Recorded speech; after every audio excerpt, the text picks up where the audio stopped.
Do you ever marvel at the way Studio Ghibli artists paint trees? I do.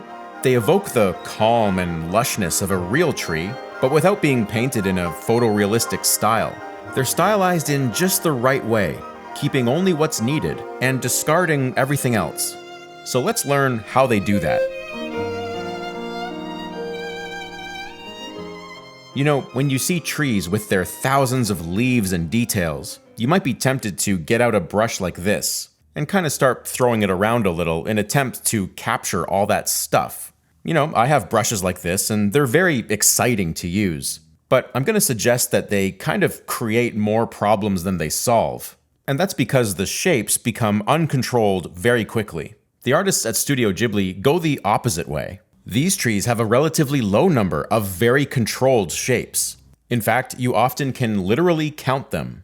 This is what allows for that critical aspect of image making, design.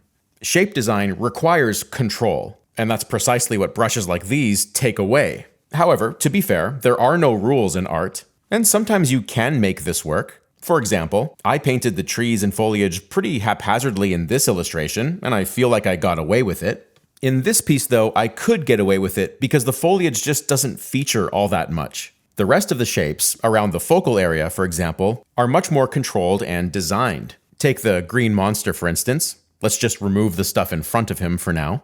For his fur in sunlight, I've designed this simple shape. A simple shape gains its simplicity by being easy to draw. They're equally easy to fill in with a value. A simple shape can support the added complexity that comes with varieties of edge, such as the ones I'm creating now. And you can even kind of dice them up a little bit like this, adding even more complexity. The shape's underlying simplicity is what helps keep all of this readable. That's the simple secret that allows for many trees to be in a background together, or even one giant tree that has to hold someone's interest. So if you're finding yourself mired in these uncontrolled shapes, the discipline is group their values and colors together, reducing the complexity, and then apply a design pass over that. I've got a larger, non-scattery brush here, kind of streamlining the shapes. The other goal here is to make sure you're always thinking abstractly and compositionally. That is, have a thoughtful delineation of big, medium, and small shapes. You're composing the tree as if it's its own picture. That's really going to help the tree feel both visually interesting, as well as capture the randomness of nature. To visualize how even this simple exercise is working, it follows a typical shape arrangement like this. First, you think about the biggest shapes, and when you're painting, that's the shape of light versus the shape of shadow. Try and start with just two shapes, one for the light, one for the shadow. Now, working within the light family or the shadow family, you can subdivide these values, effectively adding medium-sized shapes. This gives the composition more interest, remembering, of course, that any shape you add should be simple in its design. And then from here, you can add quite a few more small shapes. And now you've completed a nice big, medium, small distribution. Thinking abstractly and compositionally like this helps avoid the trap of thinking of thousands of leaves you have to paint. These are the artistic tools that allow Studio Ghibli artists to consistently paint trees like this, each shape crafted lovingly by hand. There are, of course, major value considerations too, but they're not any more complex than understanding a simple sphere. So let's break this down quickly. I start with what I call an average light. It's just a value light enough to represent the entire light family. So I'll draw a circle with that value here. Next, let's do the same for a shadow value, a value dark enough to represent the entire shadow family. And I'll paint that in as well. At this stage, we already have the beginnings of form.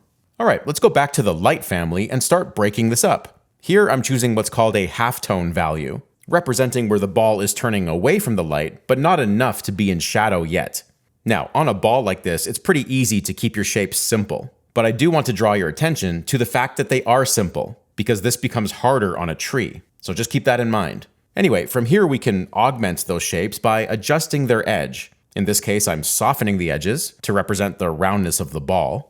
And when you do this, make sure you're not compromising the simplicity of your shape design. That is, don't let the edges modify the shape too much.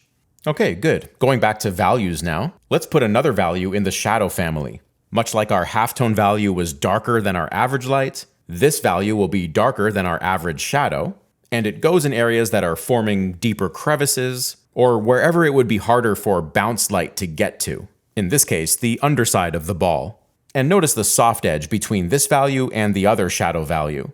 With just those 4 values, constructed like that, you can paint a tree. In particular, a Studio Ghibli style tree. But before we get there, let's take a sidestep and morph our sphere into a foliage sphere, applying the same values and structure, but just modifying the shapes. This part's tricky. You gotta keep the shapes simple enough, but give them a distinct tree-like quality.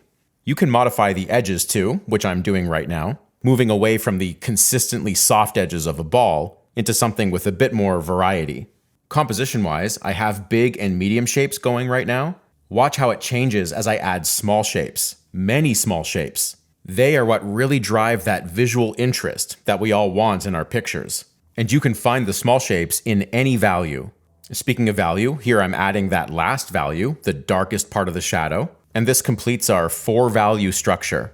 Then from here, it's just going over the design, making sure every shape is to your liking, including the big, medium, small shape distribution, and we're pretty much ready to paint an actual tree. Before we do though, it's that time of year again. The Black Friday sale is on at marcobucciartstore.com. Here you'll find hours and hours of my premium content. Take the Color Survival Guide, for example. This is one of my favorites and the People's Choice too. All my courses have thorough descriptions, and you can even watch some free previews. The best deals though are the bundles. And yes, the discount applies to these too. My complete drawing program will help you develop professional skills for figures, characters, backgrounds, and more. The official Black Friday sale starts on the 25th, but before then, use the code EARLY for the same discount, 20% off over at marcobucciartstore.com. All right, back to the lesson. You should at this point be able to look at a Studio Ghibli tree, abstractify it in your mind, and fully understand it. You should be able to look at that value and say, okay, that's the average light. Then look at that value and say, that's the halftone. Go over to this value and say that's the average shadow, and its value family is separate from the light family. And then finally finding the darkest shadow value here. And with this lesson, you should be able to do all that without being blinded or confused by the color. And with that, let's now paint a full tree from the ground up. Now, I haven't talked about tree trunks specifically in this lesson, but they follow the same structure and I'm painting it the same way. At this early stage, I'm just blocking in a shape. And on top of that, I can find the overall shape of the foliage. And just a quick note, I'm only using this brush. It's a squarish brush with a little softness, nothing fancy. All right, so right away here, this first pass is an important value. It's that average light value, which you'll remember is how I began the sphere foliage demo a minute ago. The only balancing act here is making a shape that's simple, yet looks like a tree. It's got to have enough little undulations to be tree-like, yet still feels simple to draw. And I'm applying the exact same logic to the shadow pass here. This is that average shadow value, which was this value on our simple ball. The added challenge here is knowing where that shape goes in perspective. So I'm imagining simple sphere-like geometry like this. Light is coming from above, so the shadow goes on the underside of these forms. And because I've got the foliage separated into light and shadow families now, I might as well do the same thing on the tree trunk. It's a good habit, I find, to have your painting come up at the same pace. Alright, I'm not trying to paint a full background, but I do want the blue sky in there, because that's going to inform the color of the sky holes, that is, the negative shapes through the foliage. And here they come right now. Abstractly speaking, these are small shapes in the composition. In fact, it's the first time in this painting that I'm adding small shapes.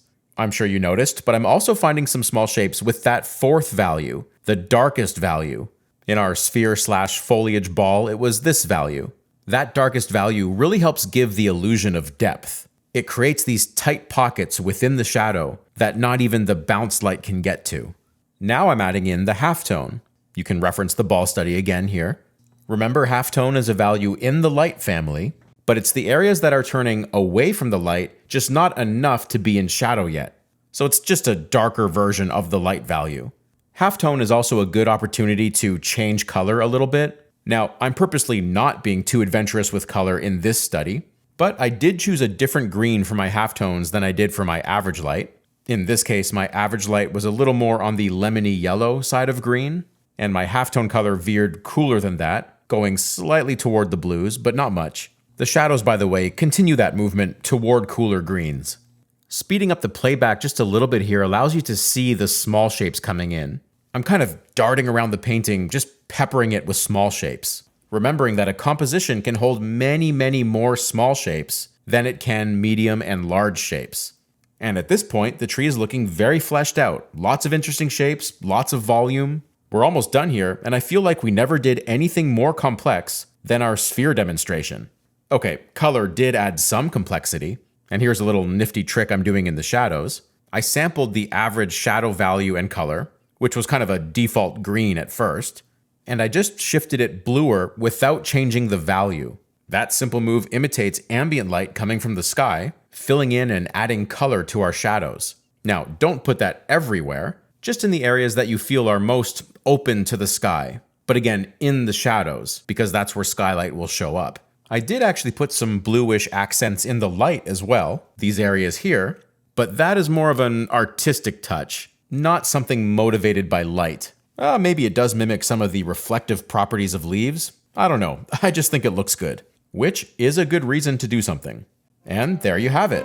I hope this lesson helps you paint trees. Remember to use the code EARLY at marcobucciartstore.com to get 20% off all my premium lessons. All right, I'll see you in the next video.